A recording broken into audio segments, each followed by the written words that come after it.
बाळासाहेबांच्या तमाम शिवसैनिकांना तुमच्या ह्या अनिश गाढवेचा, बाळासाहेबांच्या लहानशी शिवसैनिकाचा आणि शिवसेनेच्या प्रवक्त्याचा मानाचा जय महाराष्ट्र. एक मराठा लाख मराठा, एक मराठा कोटी मराठा.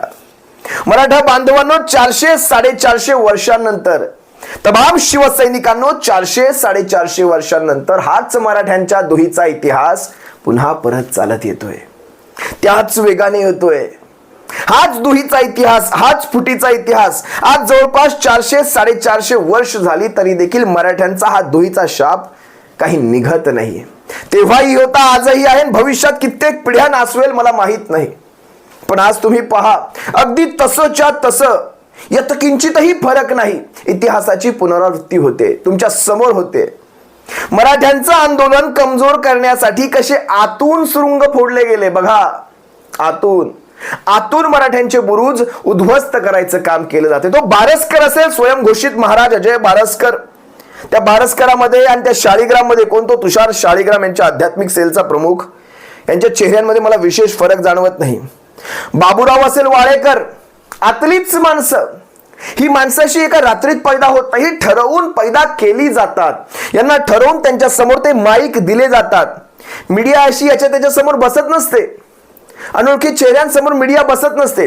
ह्या चेहऱ्यांसमोर मीडिया कशी काय एवढा फुटेज देऊन बसली आणि कुणी बसवलं याची देखील SIT चौकशी व्हावी. यांना कुणी फोडलं, यांना ऐन वेळी कुणी बोलायला भाग पाडलं. ही माणसं कुणाची, तुम्ही सर्वांनी त्यांचे फोटोग्राफ पाहिले असतील. आजपर्यंत एवढ्या 6 महिन्यांमध्ये, आपण 6 महिन्यांचा विचार करूया. एवढ्या 6 महिन्यांमध्ये मराठ्यांचं हे आरक्षण आंदोलन अगदी सुरळीत असताना फक्त एका देवेंद्र फडणवीसांचं नाव येतं. या महाराष्ट्राच्या गृहमंत्र्याचं नाव येतं. गृहमंत्री म्हणण्यापेक्षा देवेंद्र फडणवीसच म्हणूया, कारण त्यापेक्षा यांचं नावच यांचं मोठं पद आहे. कारण देवेंद्र फडणवीस आहेत ते. या देवेंद्र फडणवीसांचं नाव येतं आणि सारच्या सारं आंदोलन एक वेगळं वळण घेतं. जोपर्यंत इतर सर्व नेत्यांची नावं आली तोपर्यंत काहीही फरक पडला नाही. पण देवेंद्र फडणवीसांचं नाव जसं काही मनोज जरांगे पाटलांच्या तोंडून आलं, साराच्या सारा माहोल बदलला. अगदी ह्या गोष्टीचे पडसाद आज विधिमंडळाच्या त्या विशेष अधिवेशनातही उमटले. तुम्ही सर्वांनी पाहिलं असाल कशा प्रकारे नीलम गोऱ्हेंनी विरोधकांचा आवाज दाबायचा प्रयत्न केला. ज्यावेळेस अंबादास दानवे, विरोधी पक्षनेते शिवसेनेचे अंबादास दानवे, ज्यावेळेस मराठ्यांची बाजू मांडण्यासाठी उभे राहिले, त्यावेळेस तुम्ही सर्वांनी पाहिलं असेल अगदी 5 मिनिटाची वेळ. त्यातही म्हणतात खाली बसा, खाली बसा. आणि सत्ताधाऱ्यांची बाजू सत्ताधाऱ्यांनी मांडण्यापेक्षा स्वतः नीलम गोऱ्हे मांडत होत्या. जरा तुम्ही हा एकदा व्हिडिओ पहा. हा व्हिडिओ पाहिल्यानंतर तळपायाची आग मस्तकात जाते. तो वाण नाही पण गुण लागला, काय म्हणतात ती म्हण, गुण नाही पण वाण लागला, जे काही असेल यांच्या बाबतीत अतिशय तंतोतंत जुळतं. हा व्हिडिओ पहा एकदा. फक्त त्यांनीच बोला, बाकीच्यांनी ओरडायचं नाही. मध्ये मध्ये शांत राहा. सभापती महोदय, नाही बसून ओरडायचं नाही, शांत राहा. खरं तर पॉइंट ऑफ इन्फॉर्मेशन मध्ये कठोर निर्णय घेणं भाग पडतात. सभापती महोदय, तुम्ही मला एवढा वेळ 289 ला दिला नाही, एवढा वेळ भारतीय जनता पार्टीच्या गटनेत्याला दिला. खरं तर हा अन्याय आहे. खरं तर हा अन्याय आहे. किती वेळ द्यायचा ते मी ठरवत असते. खरं तर हा अन्याय आहे. भरपूर वेळ दिलेला आहे. विषय वेगळा आहे. पण मनोज जरांगे पाटलाच्या आंदोलनाला जर भारतीय जनता पार्टी अशा पद्धतीनं जर मराठ्यांच्या विरोधात भूमिका घेत असेल तर मला वाटतं त्याची भूमिका मला मांडावी लागेल. आणि म्हणून मनोज जरांगे पाटलाच्या आंदोलनाच्या भूमिकाविषयी या सगळ्या भूमिका असू शकतात, पण ते आंदोलन दडपण्याचा प्रयत्न होतोय, आंदोलन दाबण्याचा प्रयत्न होतोय, आंदोलन दडपण्याचा प्रयत्न होतोय. सन्माननीय विरोधी पक्षनेते, तुमचं पूर्ण झालेलं आहे. 1 मिनिट झालंय तुमचं, तुम्ही वेळ करा. आणि तुमचं जे वाक्य आहे की भारतीय जनता पार्टी मराठ्यांच्या पाठीमागे त्यांच्या विरोधात भूमिका घेत असेल, हे वाक्य मी काढून टाकते आहे, कारण तसा त्यांचा म्हणण्याचा अर्थ नव्हता. ह्या व्हिडिओमध्ये नीलम गोऱ्हेंचा तो आविर्भाव तुम्ही सर्वांनी पाहिलात. लाखो मराठ्यांच्या तळपायची आग मस्तकात गेली असेल हा व्हिडिओ पाहिल्यानंतर. म्हणतायत ही गोष्ट मी पटलावर घेणार नाही की भारतीय जनता पक्ष मराठ्यांच्या विरोधात आहे. ही गोष्ट खरं तर सत्ताधाऱ्यांनी म्हटली पाहिजे. इथे स्वतः नीलम गोऱ्हे सत्ताधाऱ्यांची बाजू मांडतायत. उपसभापती हा कसा असावा, त्याला काही नियम असावेत, निष्पक्ष असावा. हे सारं नामधारी आहे. हे राज्यपाल, इलेक्शन कमिशन ऑफ इंडिया, सभापती, उपसभापती, विधानसभेचे अध्यक्ष, सारं नामधारी आहे. हे तुम्हा सर्वांसमोर आहे. 400 वर्षांनंतर मराठ्यांचा तोच इतिहास परत येतोय आणि आज महाराष्ट्राच्या विधानसभेत ते सिद्ध झालं, ज्या वेळेस देवेंद्र फडणवीस म्हणत होते मनोज जरांगे पाटलांची SIT लावा. ह्या त्यांच्या विधानावर शेकडो मराठा आमदारांचे हात त्या बेंचवर असे पडत होते, समर्थनासाठी पडत होते. हा आहे मराठ्यांना दुहीचा शाप. शेकडो मराठा आमदारांचे हात पडत होते. विचार करा ना, जोपर्यंत फडणवीसांचं नाव येत नव्हतं तोपर्यंत मनोज जरांगे पाटलांचं खरं स्वरूप समजत नव्हतं. बरेच जण म्हणतायत आता खरं स्वरूप समोर आलेलं आहे. मनोज जरांगे पाटलांचं खरं स्वरूप समोर आलेलं आहे, पण ते मनोज जरांगे पाटलांचं नाही तर ते खरं स्वरूप देवेंद्र फडणवीसांचं समोर आलेलं आहे. कारण मनोज जरांगे पाटलांनी अतिशय योग्य हेरलं की ह्या सगळ्या कहाणी मागचा खरा सूत्रधार जर कोणी आहे तो सागर बंगल्यावरून. ही सूत्र, ह्या दोऱ्या, ह्या कठपुतल्यांच्या दोऱ्या कुठून हालतात? त्या सागर बंगल्यावरून. त्यामुळे मराठ्यांनी आपला मोर्चा थेट ठेवला. इकडे तिकडे स्वाऱ्या नाहीत, थेट दिल्ली.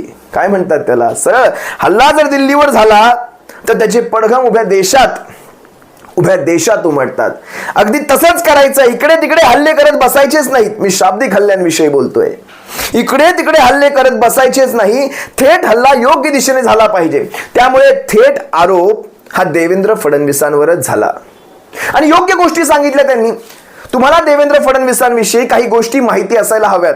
जर ते SIT चौकशीची मागणी करतायत तर सगळ्याच गोष्टींची SIT चौकशी होऊन जावी. घरामध्ये जो बुकी, त्या बुकीची मुलगी येऊन राहिली त्याची देखील SIT चौकशी व्हावी. जवळपास 1-2 कोटींची लाच ऑफर केली गेली होती, हे स्वतः त्यांनी मान्य केलं. त्याची देखील SIT चौकशी व्हावी. जलयुक्त शिवारामध्ये जो काही घोटाळा झाला, जो काही आर्थिक घोटाळा झाला, करोडोंचा झाला, त्याची देखील अरे असे अनेक प्रकरण आहेत. ह्या सगळ्या गोष्टी. आमचा बॉस सागर बंगल्यावर राहतो, ह्या बॉसच्या ह्या चेल्यांना बळ देणारी ती शक्ती कोण आहे याची देखील चौकशी व्हावी. अनेक गोष्टी आहेत. पण विचार करा, आज जरांगे पाटील यांच्यावर का घसरले? जोपर्यंत जरांगे पाटील देवेंद्र फडणवीसांच्याच मुख्यमंत्र्याला म्हणजे एकनाथ शिंदेना स्टेजवर घेऊन मिरवत होते. मी देवेंद्र फडणवीसांच्या मुख्यमंत्र्यांना यासाठी म्हटलं कारण त्यांना मी भाजपाचाच मानतो. जे मुख्यमंत्री आहेत त्यांना मी भाजपाचाच मानतो. कारण हे टोळी वगैरे हे फार 1-2 महिन्यांसाठी शिल्लक आहे. इथून पुढे हे शिल्लक राहणार नाही. त्यानंतर हा सारा भाजपच असेल. अजित पवार गट म्हणा, शिंदे टोळी म्हणा, हे सारे भाजपचाच भाग असतील. त्यामुळे मी भाजपाचाच म्हणतो किंवा देवेंद्र फडणवीसांचाच मुख्यमंत्री म्हणतो. ज्या वेळेस या मुख्यमंत्र्याला स्टेजवर घेऊन मिरवलं नवी मुंबईमध्ये ह्यांचा ऐकून लाखोंचा मराठा माघारी धाडला गेला, त्यावेळेस मात्र स्क्रिप्ट वाचली गेली नव्हती. त्यावेळेस उद्धव साहेबांची, शरदचंद्रजी पवार साहेबांची स्क्रिप्ट वाचली गेली नव्हती. मग आता ज्यावेळेस तुमच्या विरोधात बोललं जातं त्यावेळेस मात्र स्क्रिप्ट. खरं तर जरांगे साहेब आपली थोडी घाई झाली, गुलाल उधळण्याची आपली थोडी घाई झाली, माणसं ओळखण्याची आपली थोडी घाई झाली. अजूनही मनोज जरांगे पाटील एकनाथ शिंदेविषयी फार काही बोलत नाहीत. कारण त्याच्या मागचं एक कारण आहे, मी तुम्हाला सांगतो ते कारण देखील. त्याला इतिहास आहे 2018चा. ज्यावेळेस हे आरक्षण लागू केलं गेलं होतं मागच्या वेळेस, मी तुम्हाला सांगतो त्याही वेळेस अगदी असंच घाईघाईने निवडणुकांच्या तोंडावर, 19 मध्ये निवडणुका होत्या, आजही 24 मध्ये निवडणुका आहेत, अगदी निवडणुकांच्या तोंडावर आरक्षण लागू करायचं, 5 वर्षांसाठी सिक्युअर होऊन जायचं याच मराठ्यांच्या मतांवर. ही चाल आहे. त्याही वेळेस असं 16% आरक्षण लागू केलं, सुप्रीम कोर्टात टिकलं नाही. बरं, टिकू देण्यासाठी माणसं कुणी सोडली तर स्वतःचीच.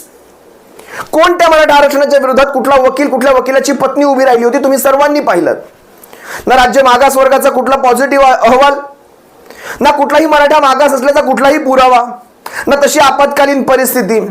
कुठलीही गोष्टीची पूर्तता न करता सुप्रीम कोर्टात आरक्षण टिकण्यासाठी ज्या ज्या गोष्टी महत्वाच्या आहेत त्या साऱ्या गोष्टींची पूर्तता न करता आरक्षण लागू केलं. खमंग लोकप्रियतेसाठी आरक्षण लागू केलं, जे आरक्षण कोर्टात टिकलंच नाही. ना गायकवाड समितीचा पॉझिटिव्ह अहवाल, ना राणे समितीचा पॉझिटिव्ह अहवाल. मग विचार करा, ह्यांना माहित होतं की हे आरक्षण टिकणार नाही, फक्त द्यायचं नाटक करायचं. आम्ही द्यायचं काम केलं होतं पण ते टिकवता आलं नाही हा आरोप करायचा.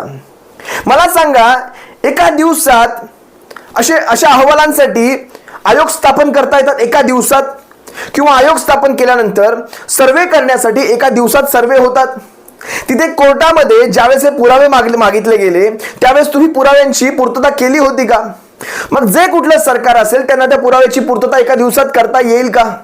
बरं तो काळ, बरं समजा तसा प्रयत्नही करावा, तो काळ कोविडचा, माणसाला माणूस शिवत नव्हता, तुम्ही सर्वे करायला माणसं पाठवणार होतात लोकांच्या घरोघरी, हे शक्य होतं?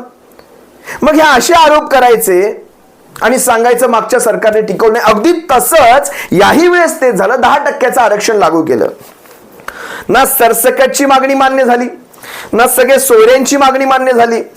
विचार करा, फक्त कुणबीमधून आरक्षण पाहिजे ही देखील मागणी मान्य झाली नाही. 10% विशेष कोटा केला. पण ह्या विशेष कोट्यासाठी राज्य मागास आयोगामध्ये कोणी शिल्लक राहिलंय का? राज्य मागास वर्गाचा आयोगाचा अहवाल किंवा तो आयोगाचा रिपोर्ट हा किती पॉझिटिव्ह आहे या आरक्षणाच्या बाजूने, याचा कधी अभ्यास झालाय का? किंवा तो आमच्या सर्वांसमोर आणलाय का? त्यानंतर विचार करा, आता जी समिती स्थापन केली त्या समितीचा अहवाल नेमका काय आहे, पॉझिटिव्ह आहे निगेटिव्ह आहे, याचा देखील कुठलाही तपशील आपल्या सर्वांसमोर कुठेही उपलब्ध नाही. सुप्रीम कोर्टात ऐनवेळी हा तपशील सादर केला जाईल. सुप्रीम कोर्टात आपत्कालीन परिस्थिती किंवा मराठ्यांना आरक्षणाचीच गरज आहे त्याशिवाय काहीच होऊ शकत नाही, मराठा सामाजिक दृष्ट्या आर्थिक दृष्ट्या मागास आहे हे सिद्ध झाल्याचा कुठलाही पुरावा नसताना हे अशा प्रकारचं आरक्षण लागू केलं. मग विचार करा, जर हे आरक्षण टिकणारच नसेल तर मग मनोज जरांगे पाटील जे म्हणतायत ते अतिशय योग्य आहे. कारण मागच्या सरकारामध्ये का त्यांनी शिंदेचं आणि पवारांचं नाव घेतलं नाही याचं एक कारण सांगतो. कारण मागच्या सरकारांमध्ये शिंदे किंवा पवार नव्हते, देवेंद्र फडणवीस होते आणि त्यांना ह्या सगळ्या गोष्टीची इत्थंभूत माहिती आहे. मग देवेंद्र फडणवीसांना माहिती असून देखील तीच गोष्ट अगदी तंतोतंत तशीच्या तशी केली जाते का? बरं त्यांचं एकट्याच नाव येणार नाही? बरं ही एकमेव गोष्ट नाहीये. सगळ्यात खऱ्या अर्थाने चीड त्यांना कुठे आली असेल तर ती चीड आली आपल्याच विरोधात आपली माणसं उभी केली. ही देखील पहिली वेळ नाही. तुम्ही पहा ना, धनगरांना कसं कमजोर केलं. रासपचे महादेव जानकर कुठे आहेत आता? रासपमध्ये अभूतपूर्व फूट घडवून आणली त्यांनी. रासपचे प्रत्येक नेते वेगळे केले. रासपचे जे उमेदवार यांनी उभे केले होते, म्हणजे मित्रपक्ष म्हणून हे मित्रपक्ष संपवतात कशी याची उदाहरणं याच्यातूनच तुम्हाला दिसतील. रासपचे 2-3 जे उमेदवार उभे केले ते सारेच्या सारे कमळावर उभे केले. या सगळ्यातून तुम्हाला काय करतात? धनगरांना कमजोर केलं. मेटेंविषयी तर मला काही बोलायचंच नाहीये. विनायक मेटे, शिवसंग्राम आज कुठे आहेत? विनायक मेटेंच्या धर्मपत्नी आज कुठे आहेत? शिवसंग्रामचं काय चाललंय? संपवलं, सगळं संपवलं. साधं काय घ्यावं, मुंडे साहेबांचं घ्या. मला मुंडे साहेबांविषयीही बोलायचं नाही. आज कुठे आहेत मुंडे साहेब? आज कुठे आहेत मुंडे भगिनी? संपवलं. म्हणजे ओबीसी संपवतात, मराठा संपवतात. त्यानंतर तुम्ही बघाशी बघितलं धनगर समाजाचं घ्या. अहो सगळं सोडा, आठवले साहेबांचं काय चाललंय? चळवळ संपवली. चळवळ, RPI चळवळ संपवली. आणखी एक तुम्हाला जर सगळ्यात चांगलं उदाहरण जर मला सुचत असेल, शेतकऱ्यांचं घ्या ना. स्वाभिमानी शेतकरी संघटना राजू शेट्टी साहेबांची पश्चिम महाराष्ट्रात का होईना, सातारा असेल, सांगली असेल, कोल्हापूर असेल, सोलापूर असेल, इकडे एक विशेष प्राबल्य होतं शेतकऱ्यांचं. आणि शेतकऱ्यांचा ती एक मूठ झाली होती, वज्रमूठ झाली होती ती स्वाभिमानी शेतकरी संघटना. त्या स्वाभिमानी शेतकरी संघटनेमध्ये कशा प्रकारे फूट घडवून आणली तुम्ही पाहिलात. मित्रत्वाची हाक द्यायची आणि मित्रांची माणसंच काढून घ्यायची. तुपकर असतील, सदाभाऊ खोत असतील, कुठे आहे ती संघटना? संपवली. शेतकऱ्यांना देखील सोडलं नाही. तर विचार करा, हा भारतीय जनता पक्ष कधी कोणाच्या बापाचा होऊ शकतो का? हा स्वतःच्या माणसांचा होऊ शकत नाही, कोणाचा काय होणार? आणि आता मराठ्यांच्या आरक्षण आंदोलनामध्ये अशा प्रकारची बाबूराव वाडेकरांसारखी, अजय बारसकरांसारखी माणसं पेरायची आणि फूट घडवून आणायची. यांनी प्रयत्न केला होता, नेत्यांच्या तोंडून अशी विधानं घालून प्रयत्न केला होता, पण नेत्यांना लोकांनी फाट्यावर मारलं होतं. मग रामदास कदम असेल, नारायण राणे असेल, केसरकर असेल, सगळ्यांना फाट्यावर मारलं होतं. विचार करा, मग अशी माणसं घुसवली, सर्वसामान्य त्यांच्यातलेच आंदोलनकर्ते घुसवले आणि त्यांच्या समोर मीडियाची मदत उभी केली. त्यामुळे ही उद्विग्नता त्यांच्या तोंडून आली बाहेर, कारण हा माणूस तसंच करतोय. 400-450 वर्षांपूर्वी तेच झालं होतं, आताही तेच होत आहे. काही का असे ना, तुम्ही आंदोलन कितीही दाबण्याचा प्रयत्न करा, आंदोलन संपवण्याचा प्रयत्न करा, पण हा एकजुटीने उठलेला मराठा, एक मुठीने उठलेला मराठा हा काही आता पांगणारा मराठा नाही. हा एकत्र येणार, जितके हे प्रयत्न करतील तितका मराठा आणखी आणखी आणखी आणखी एकवटणार. आणि हे दिसतंय तुम्हाला. 2012-13 सालचं ते 11-12 सालचं आंदोलन तुम्हाला आठवत असेल अण्णा हजारेंचं. त्या आंदोलनामध्ये जरी काँग्रेसने ते आंदोलन फोडण्याचा प्रयत्न केला होता, म्हणजे आंदोलनकर्त्यांना फोडण्याचा प्रयत्न केला होता, सगळं काही शक्य झालं, पण शेवटी काँग्रेसला पायउतार व्हावं लागलं होतं. हे देखील तितकंच सत्य आहे. आता याचे अंदाज आडाखी तुम्ही कुठे बांधायचे ते तुम्ही ठरवायचं. तुर्तास तुम्हा सर्वांची रजा घेतो, पण चौकशा सगळ्यांच्या व्हाव्यात. SIT जर मनोज जरांगे पाटलांची तुम्हाला करायची तर चौकशा सगळ्यांच्या व्हाव्यात. मला सलाईन मधून विष द्यायचा प्रयत्न झाला, माझा एन्काउंटर करण्याचा प्रयत्न होणार आहे, या सगळ्या आरोपांची देखील SIT चौकशी व्हावी. का त्यांच्या तोंडून हे आरोप निघतायत याची देखील SIT चौकशी व्हावी. मराठ्यांनो, एकजूट राहा, एकमूट राहा. आपल्या बांधवावर, आपल्या माणसावर विश्वास ठेवा आणि पुढे जाऊयात. हे आरक्षण आंदोलन यशस्वी करून दाखवूयात. तुम्हा सर्वांची रजा घेतो. सप्रेम जय महाराष्ट्र. काळजी घ्या मराठ्यांनो. जय महाराष्ट्र.